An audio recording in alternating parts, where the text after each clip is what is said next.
Social மீடியாக்களில் தலைவர் ரஜினிகாந்த் அவர்களை விஜய் கூட கம்பேர் பண்ணுறதே விஜய் ரசிகர்கள் தான்.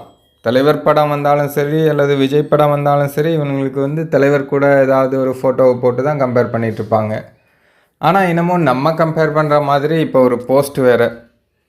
ஆளுறவனும் இவரை பற்றி தான் பேசுகிறான், ஆளை நினைக்கிறவனும் இவரை பற்றி தான் பேசுகிறான். சினிமாவை விட்டு போகிறேன்னு சொன்னதுக்கு அப்புறமும் இவர் இடத்த கம்பேர் பண்ணி தான் பேசுகிறாங்க. நீ பெரிய சம்பவக்காரன் தான் தலைவா அப்படின்னு விஜய் ஃபோட்டோவை ஒரு விஜய் ஃபேன் பேஜில் போட்டிருந்ததை பார்க்க முடிஞ்சுது.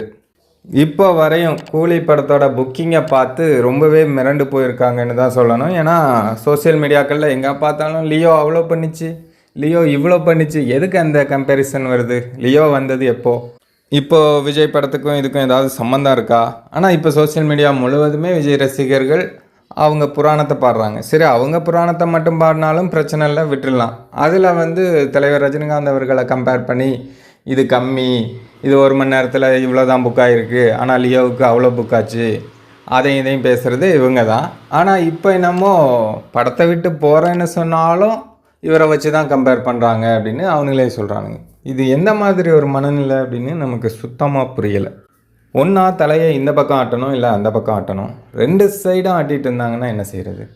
சரி, நம்ம சொல்கிற விஷயம் தம்பிகளாக கொஞ்சம் ஓரமாக போய் விளையாடுங்க. ஏன்னா வர்றது பாக்ஸ் ஆஃபீஸ் கிங் கிடையாது, பாக்ஸ் ஆஃபீஸ் எம்பரர். அதனால் சேதாரம் உங்களுக்கு தான் ஜாஸ்தியாக இருக்கும். கொஞ்சம் ஓரமாக போய் விளையாடுங்க.